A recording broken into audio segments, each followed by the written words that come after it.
Hey guys, what's going on? Hey, I wanted to. So this is session two, right?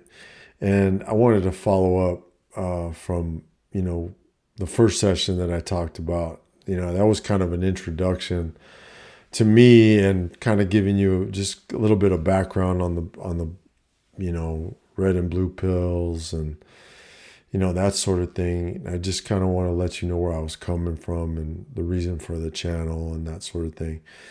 Now, the first thing that I want to talk about today is being a better you. The big thing is number one, what you have to do if you're going to start this journey, right? You have to look internally. You have to look at yourself. What kind of person do you want to be? Who are you really? And let me kind of explain that. So, throughout the years, and especially the older that you get, right? You're kind of, my dad used to always tell me you are who you hang out with, right? And to some extent, that's very true, right? Because, my buddies that I hung out with, that I was really close to, I kind of morphed. I went a couple different ways, right? So like when I was growing up, I grew up in a pretty good neighborhood, but I grew up with a lot of knuckleheads, right? So I resisted being the knucklehead because I was afraid of my parents. But I used to get into my fair share of little odds and ends of trouble and shit like that. But I used to always keep it kind of on the down low. Then, the guys in my neighborhood were always older than me, maybe a couple years to 5 years or whatever. And they'd always kind of lead me down a path, right? Well, at that time, like I told you, I was a follower. So, I was a sheep and, I kind of went with them and, didn't have my own balls to kind of stand up. So that's kind of the way it went, right? Then that was elementary school, but they always protected me. They were always my boys and they always protected me. And then, I got into junior high and high school, and that's when, I'm probably going to date myself, you know what I mean? But, I got into, I was, I was in junior high in 85 or 86, 87. And then I got into high school in 88, right? And during that time was when rap, gangster rap was coming up, right? So like, you had NWA, Eazy-E, all this shit, and all that stuff sort of coming up, right? Well, in my area where I live in Arizona. I'm not going to tell you exactly where I live, but I live in Arizona. There's a lot of gang violence coming up, and you saw a lot of it coming from California. A lot of that influence. I don't know if you guys remember that movie Colors. Well, that's kind of what it was, right? Everybody was fighting over red and blue, which is kind of ironic talking about the red and blue pill, right? But there was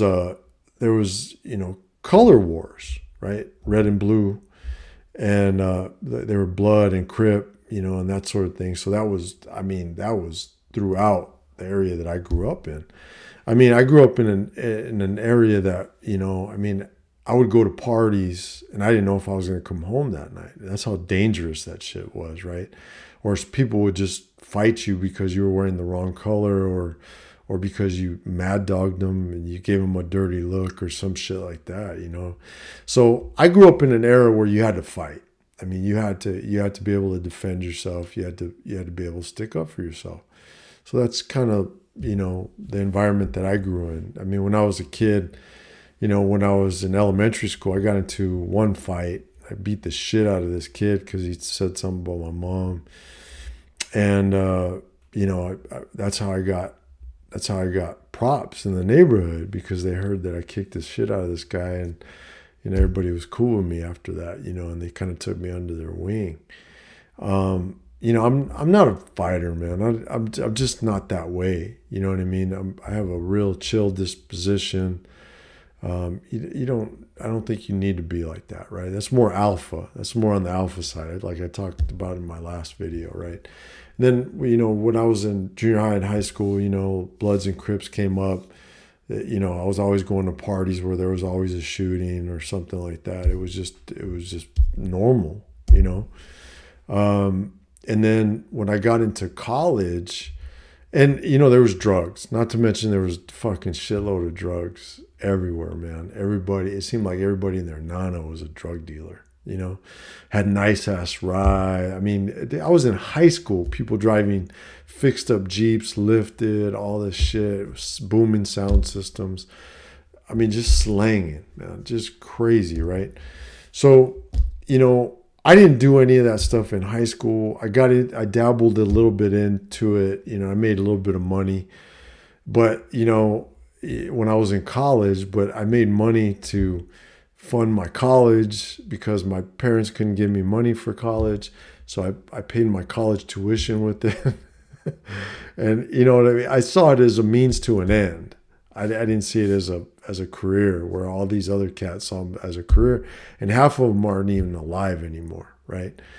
So I hung out with a lot of knuckleheads, a lot of people that were, wannabe alphas and shit like that, right? So I learned how to be kind of alpha, right? And then the thing that really brought me, you're gonna laugh about this one, right? Is that rap music, man. Rap music was like my Bible, man. That's how I taught myself everything. Just listening to fucking rap music. You know what I mean?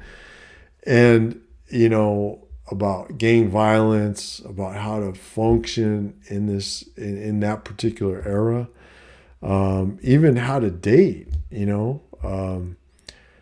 Life ain't nothing but hoes and tricks. You know what I mean? Like Snoop, when he was talking about that shit. Ice Cube was talking about that shit way back in the day. He had a song called "A Bitch Is a Bitch," on the NWA album, and I started seeing that part of the world, right? And that always fit. That didn't fit the narrative, but it always fit the direction that I was always going. Last video I talked a little bit about going more towards the red pill and away from the blue pill. Well, I always wanted to be more red pill, if you will, right? More alpha, more, going my own direction and not following the herd mentality. And, I never knew that was the thing to do, because I was hanging around with all my friends and I was like, well, when in Rome, I got to do what they're doing, kind of thing. Well, I never really got, like, during high school, I started really, in high school, I started really hanging around these cats that I was hanging out with in junior high. And they were more of the brainiacs. They were more, smart guys that I knew had a future. So yeah, I hung out with the knuckleheads and the gang mentality, right? So I knew how to function in that world. But what I was really, and what I was brought up to do because of my mom and my dad was, be, you're a smart kid, go this direction, and that's really what my internal crew was. I was always hanging out with the smart guys, the guys who, because I always knew that I was smart, right? I mean, when I was a freshman, just to give you context, right? When I was a freshman, I was in, algebra, and I was teaching seniors how to do algebra. I was tutoring them, and I would always have to take my books. I didn't want to see I didn't want people to see me carrying books. So I would have a set of books for school and a set of books for home, so that nobody saw me carrying books, so nobody would think I was smart, But I always had that aptitude, you know what I mean? I was always engineering, mathematically science inclined, you know what I mean? I always had that gift, and I call it a gift now because, God gave me that gift, and I'm so thankful that He did, because it's truly paid off. But, I used to hang around with the knuckleheads. They didn't want me to, they didn't want me to leave them behind either. You know what I mean? Because I grew up with them in my neighborhood, and that sort of thing. But they respected me. You know what I mean? Because of, me kicking that kid's ass in elementary school and all that. The street cred that you get. I guess, whatever.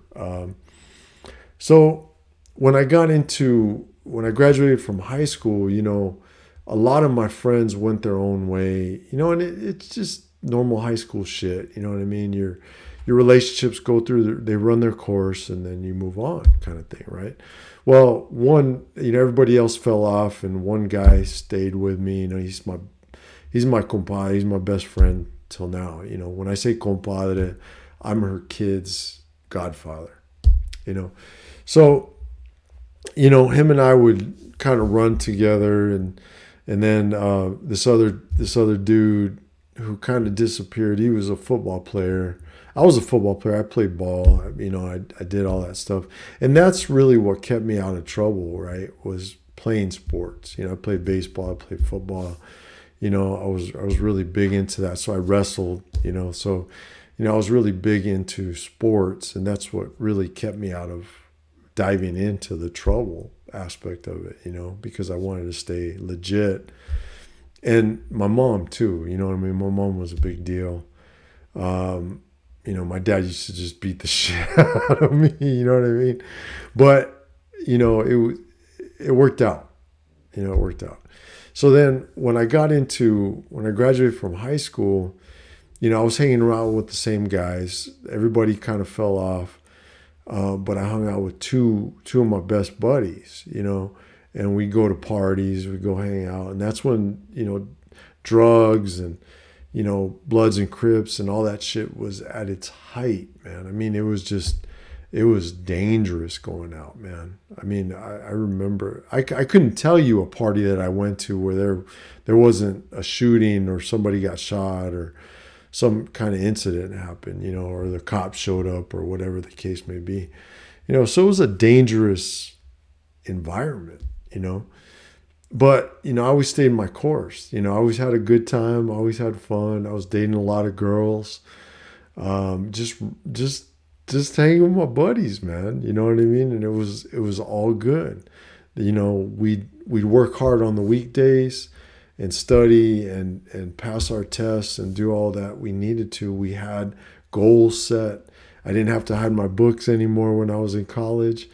I just was who I was, and then I started hanging out with my buddies, and these were the guys that didn't want to get in trouble, wanted to stay legit, and, but I could still talk to the guys that didn't want to, And so we go to parties and we mingle with them and that sort of thing. And, there was all some kind of shit popping off, but then, I ended up graduating.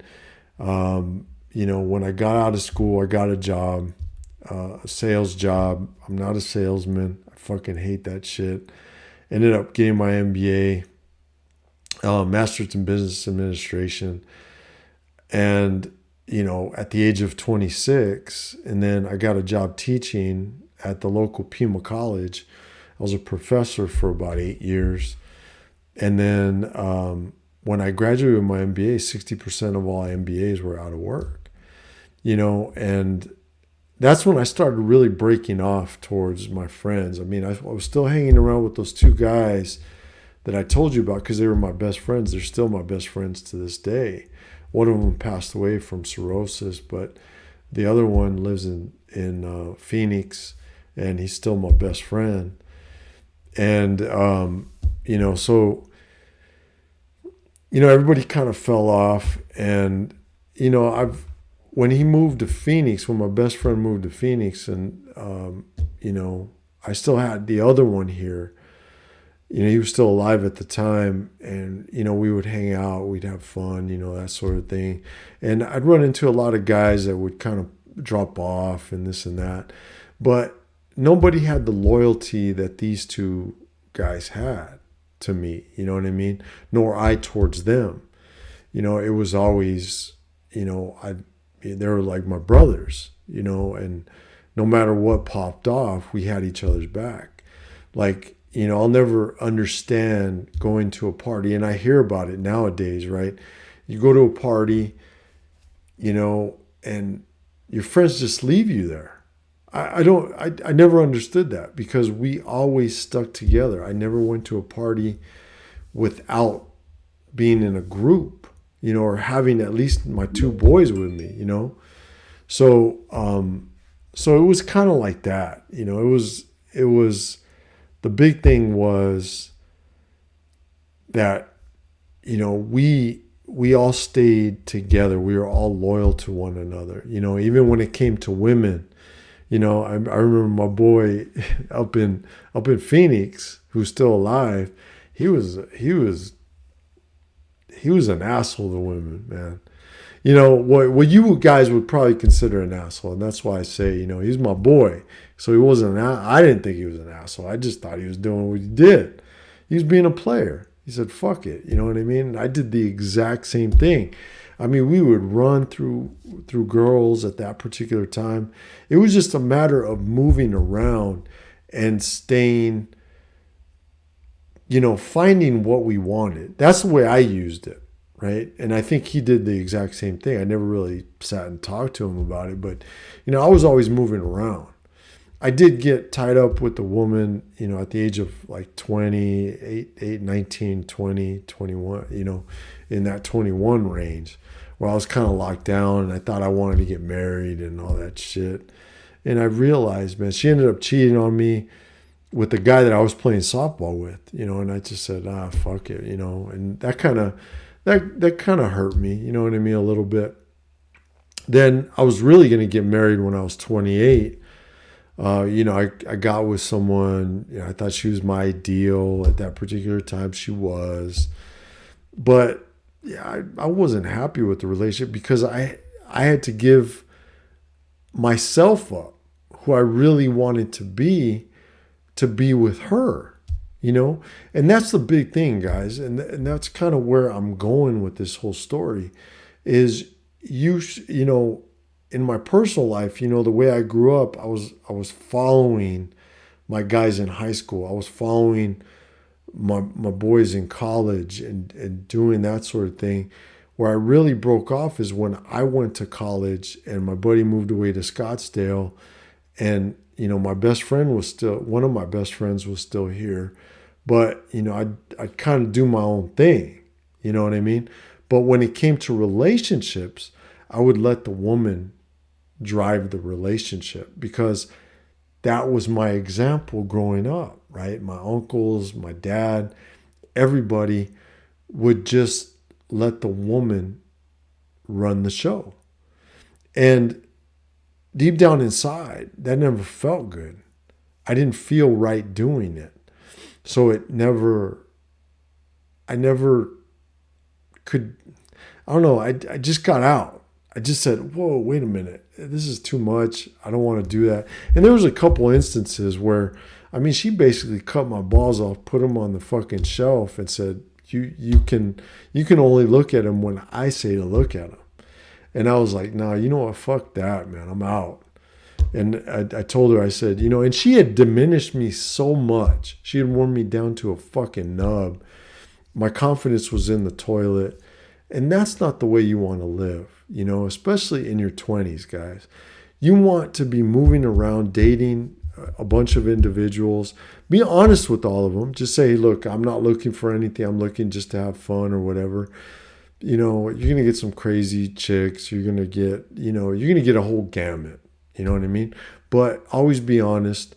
That's the only thing you can ask of yourself. Don't be a true player where, you know, you kind of don't say, you don't have to disclose it. But if they ask, just say, hey, you know, I'm dating, you know, I got my thing going on, but, you know, you're special. You know what I mean?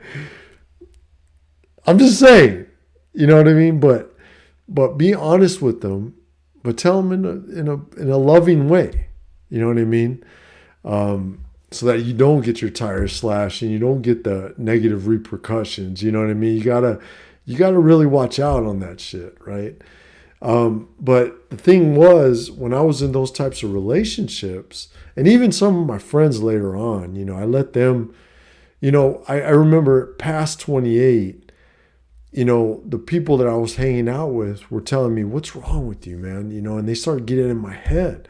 What's wrong with you? You're not married yet. How come you don't have a girlfriend? How come you don't settle down? How come you don't do this? Dude, I was having a good time, man. Look at the smile on his face. Shit, I'm still having a good time at the age of 50. And if I had known what I know now back then, I'd have been like, fuck you guys. I'm going to do what I want to do. I don't give a shit but they got in my head. See, I let them get in my head because I thought the narrative was that you had to get married, you had to have kids, you had to have a life like that. And you know what I mean? And God bless those who do, right? I play golf with a guy, he's a good friend of mine, who did that shit early. And he stayed with his wife the entire time. But he said that they had challenges when they were younger because he never got to live his full life. At 20 years old, in your teens and 20s, you should be dating as much as you can, figuring the shit out, see what you want. There is no fucking one at that age, man. You know what I mean? You just have to succumb to that fact because you don't want to find the one at that age. You want to figure yourself out. Like, what do I want in life, right?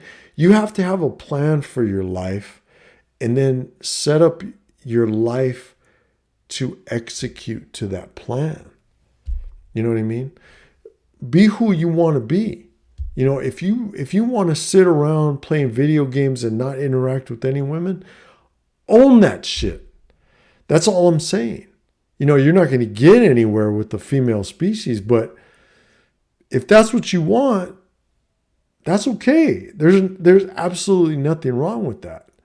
And I used to run it, when I was in high school and college and that sort of thing, I used to run into a lot of guys that, were nerds. And they just didn't really give a shit what you thought about them. They just were nerds and, wear their glasses like this or whatever the fuck, you know what I mean? But they own that shit. And you know what? I thought that was great. I was like, holy shit, dude. Do your thing. If nothing else, even if I didn't agree with what they're doing, I respected it. You know what I mean? And if you own who you truly are, people are going to respect it. People are going to respect it and they're going to look up to you. And that's what I figured out even to this day. And at my 50s, it's a completely different feeling because I'm in my fucking 50s and now I don't care about anything else. I don't care about the status quo. I don't care about fashion. I still dress up. I still do my thing, but I do my thing. I don't do what other people do. I do what I think looks good and what I like to do. You know what I mean? So that's okay. If you want to sit around wearing high waters and, playing video games or, studying mathematics, going to chess club, that's cool, man. I have nothing against you, but own that shit because you know what? If you own that shit, I'm going to respect it. And you know what? Everybody in this world has something to offer. Those people, I've learned more sometimes from those types of individuals than I've ever learned from anybody that is similar to me. You know what I mean? So you can always, I'm an engineer. I work in an engineering environment. There's a bunch of fucking nerds all the time. And in my industry, the worse you dress, the smarter you are. You know what I mean? It's one of those things. So that's okay. But just own that shit. And take pieces and put it in context for yourself. Like there's a lot of people that internalize this red pill shit and they get all pissed off and, oh, I can't believe the world's really like that. No. don't get pissed off. It's not women. You just have to understand their true nature. And we'll talk about that in another video. But you just have to understand their true nature. You have to understand that your job is your job, and corporate America is the way it is, right? I had to realize that, and I'll talk about that in another video too. But you just have to put it in context for your life. And remember when I told you, be the person that you want to be, right? Look into the future and think about who you want to be and design your life to be like that, and how you want your life to be, right? And then design your life to be like that. You're going to be better off, right? Because you're always going to stick to that plan. Nobody's ever going to get you off that plan. And that's the key.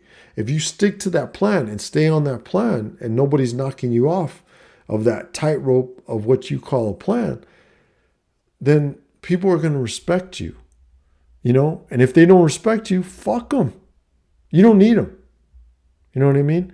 So the whole point of this video is not to follow the herd mentality. Be who you want to be. Become the best version of yourself. Like my story. Okay, just real quick. I got 4 minutes left. Keep this at 30 minutes. My story was, I've always been in sports. I've always played sports. I've always done that, right? I fucked up my knee. I was supposed to go play college football. I fucked up my knee right before that. I got fat. You know what I mean? Because I couldn't move. I ballooned up. I'm 6 foot, and I ballooned out to 230 pounds. When I graduated from high school, I was 165. Today, I'm 169.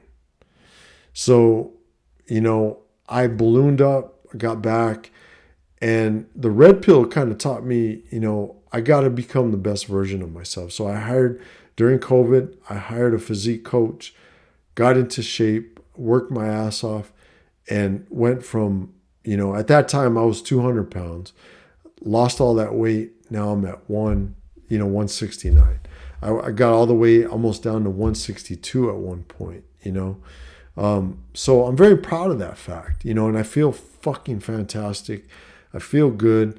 The other thing that attributed to that was my stepdad died from, diabetes and, all that sort of thing. And my mom used to give him dialysis at the house, and I saw the work she put into that, man. Oh my God. So it scared the shit out of me. So I said, you know what? I'm not going to be that guy, and now I've really tuned my body to where, if I eat processed foods, I notice a really big difference. If, I try to stay with whole foods, I eat very clean. Every once in a while I'll have a donut or something, I'll enjoy something, but I notice the effects of it really quick. But I'm 100%, trying to design, and your life is going to change. The way you see your life in the future is going to change. What I saw when I was 20 is not the same that I see when I was 30 or even now. I want different things. I want to retire. I want to stay in shape. I want to look the best that I can. I was really working towards 50 to have, 6-pack abs. It's fucking hard to have 6-pack abs, so maybe 51.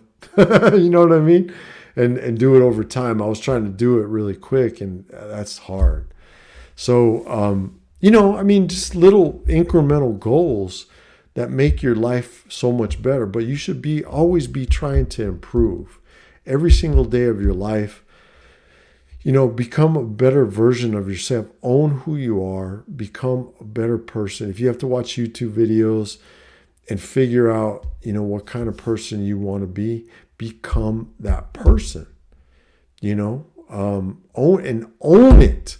Number one, own it. If somebody tells you you're changing, you're being different, whatever the fuck, no, own that shit. The reason why half of the friendships, and I'll talk about friendships in another video, the reason why half of the friendships have just crumbled in my world is because they don't allow me to be who I want to be. They're always trying to change me, always trying to tweak me. Well, how come you don't do this? How come you do? Look, you know what? I'm a 50-year-old man who doesn't want to get married, doesn't want to have children.